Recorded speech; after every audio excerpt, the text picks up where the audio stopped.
এই দে কি চান্দা ভাই, আপনি এই রোজার মধ্যেও চান্দা নেন? বেটা আমরা রোজার মধ্যে ভালো হয়ে গেছি, কোনো চান্দা মান্দা নেই না। তুই দে। তা কিনেতে আইছেন? হাদিয়া। তুই যে এই ইফতারির দোকান দেছো, তোর শেল্টার দেয় কেটা? তুই তুই খুশি মনে হাদিয়া দিবি, খুশি মনে। খুশি হয়েছি? হ্যাঁ আমি খুশি হয়েছি, এই খুশি আমি সবাইকে জানাই দিতে আছি। খারান বাসা তো মনে হয় পুলিশে ফোন দেয়।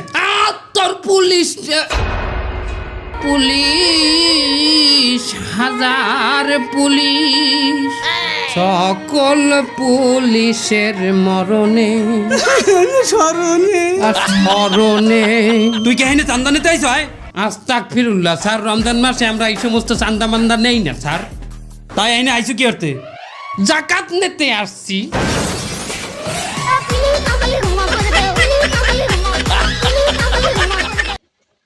এই ভাইয়ের অভিনয়টা সেই সেই অসাধারণ হয়েছে অভিনয়টা।